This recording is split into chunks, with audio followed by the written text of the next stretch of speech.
Good punch.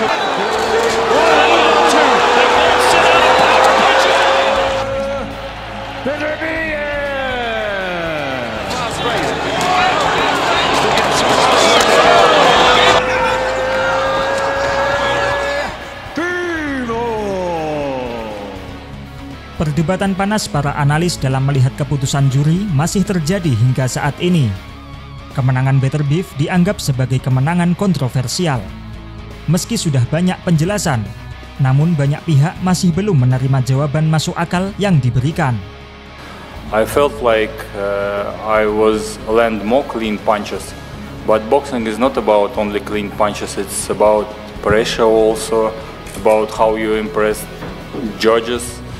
And you need to counting sometimes rounds, not punches. Mengingat ketatnya pertarungan pertama yang luar biasa, serta panasnya perdebatan di banyak kalangan, pertarungan ulang tak bisa dihindarkan. Kesempatan untuk menghentikan perdebatan akan segera dilaksanakan. You usually knock everyone out. No one usually hears the final bell, but he did. Why?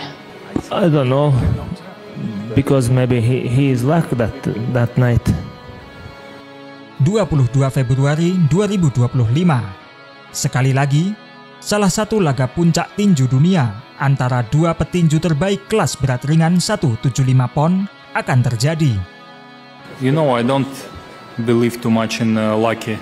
I think luck will come to people who work a lot. Arthur Better Beef versus Dimitri Bivol menjadi partai puncak salah satu kartu pertarungan tinju terbaik abad ini. Dengan partai pembuka yang berisi laga-laga besar dan dipuncaki oleh pertarungan undisputed kelas berat ringan, semua mata publik tinju mengarah pada puncak Riyadh season mendatang. The Last Crescendo akan menjadi pembuktian apakah Bivol mampu membalaskan dendam, ataukah Arthur Better Beef semakin menegaskan bahwa dirinya adalah raja kelas berat ringan. I'm a warrior.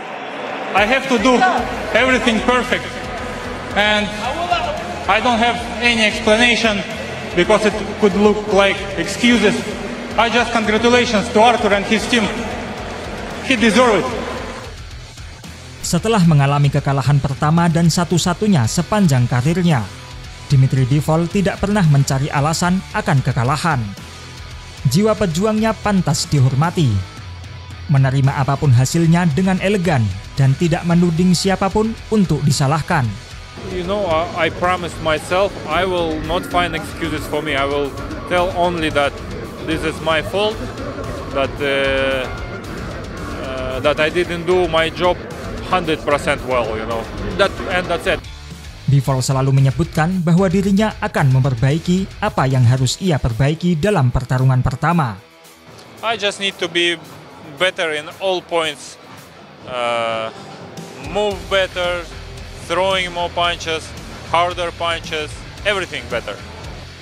Meningkatkan semua aspek yang ada akan meningkatkan kemungkinan kemenangan bagi Dimitri Bivol. Usianya yang masih 34 tahun dan merupakan masa primanya menjadi keunggulan besar bagi dirinya. Pertarungan pertama memberikan banyak pelajaran dan pengalaman bagi Bivol untuk kembali bertarung menghadapi Arthur Better Beef. I think that Bivol's gotta be better for that experience. I have to believe that in a rematch. It'll be very, very, very, very, very interesting to find that out. Of course, we made some of changes about our training camp, about now I know more about him because I faced him in the ring, and I'm happy that I have this chance again, and I'm focused. I'm in the training mode and fighting mode. Sementara itu, Arthur Better Beef juga memiliki banyak kekurangan dalam pertarungan pertama. Better Beef terlalu banyak mengincar kepala sehingga melupakan body shot hampir di sepanjang pertarungan. Alur pertarungan mungkin akan berubah andai kata Beterbiev juga menargetkan badan dari Dmitry Bivol sejak awal. Beterbiev sendiri mengakui bahwa performa yang ia tampilkan dalam pertarungan pertama tidak sesuai dengan apa yang ia harapkan. You know, during the fight, we always try to change something, but you know, maybe I want to punch him. Maybe that's why I not deliver more punches. I don't know. I'm not complaining about performance or camp or something. I'm complaining about me. I did not everything what we prepared. Apalagi jika mengingat Beterbiev yang datang ke pertarungan setelah mengalami operasi lutut yang tentu saja mempengaruhi performanya. You had knee surgery about 5 months ago. How did you feel physically in the ring? It's make react too for my preparation because we need something modified, you know, change. Pertarungan kedua kini berada di depan mata dan kedua petarung siap untuk pertarungan yang lebih baik di hadapan mereka. Setelah mengalami 12 ronde saling bertukar serangan, saling memahami dan saling mengenal satu sama lain, pertarungan kedua akan menjanjikan sebuah pertarungan yang lebih menarik. I hope and I believe it's gonna be more interesting fight than first one because now we know each other, you know. Dmitry Bivol diharapkan meningkatkan intensitas serangan dan lebih aktif dalam pertarungan kedua. Tentu Bivol mampu melakukannya. Akan tetapi, apakah Bivol mampu tampil lebih terbuka saat menghadapi Artur Beterbiev? Tentu saja Beterbiev akan lebih senang jika Bivol mau bertukar pukulan dengannya. Apalagi jika Beterbiev datang ke pertarungan dengan kondisi 100% seusai cedera lutut yang ia derita. You can make the argument that, let's not forget, Beterbiev was coming off knee surgery. He was out a year. He was coming off knee surgery. He's going to have more time for the knee to fully recover maybe. Masih seperti duel pertama, duel kedua ini juga cukup sulit untuk diprediksi mengingat betapa ketatnya pertarungan pertama.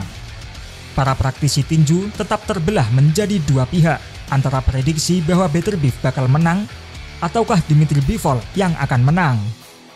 It favours Bivol a little bit more. He's younger, he's fresher, and Beterbiev, we keep saying it, but he can't keep going on. And that last fight was the toughest fight of his career. It'd be interesting to see how much that has took out of him. And is he finally going to look his age? I don't know. I think it's going to be another really close fight and tough to pick them. But if I had to side with one, I'd side with Bivol this time. The second fight, I see Beterbiev winning again, if I'm honest. But this time, if he goes to the body a bit more, I think he can cause more damage. Taruhan dalam pertarungan ini melampaui sekedar gelar belaka.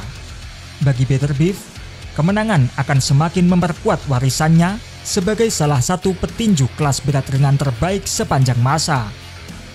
Pada usia 40 tahun, ia mendekati akhir karirnya. Dan pertarungan ini bisa menjadi salah satu peluang untuk mengukuhkan posisinya dalam sejarah tinju.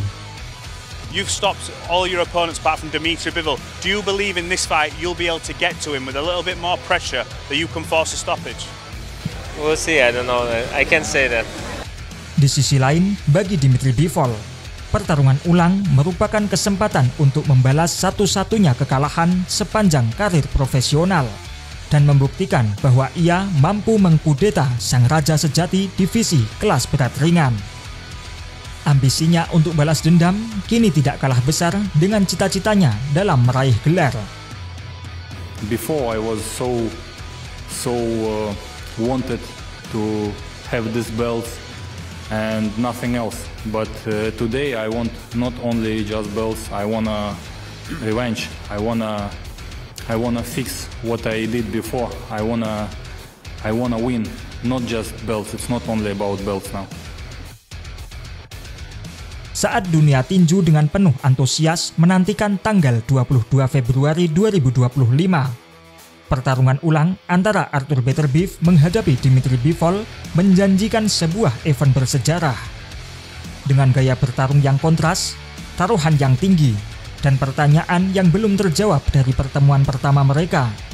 pertarungan ini memiliki semua elemen untuk menjadi sebuah laga klasik. Penggemar dapat mengharapkan malam penuh drama, skill, dan determinasi saat dua petinju kelas berat ringan terbaik generasi ini masuk ke dalam ring untuk menyelesaikan persaingan.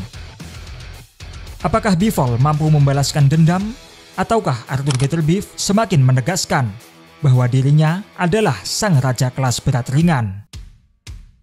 It's the type of evening on February 22nd that boxing fans and broadcasters, pundits, promoters, and fighters dream about. A great evening of boxing, and the cherry on top will be the final contest, the main event, the rematch. Will it be revenge? Will it be validation? It's 12 rounds of boxing for the universally recognized, undisputed light heavyweight championship of the world.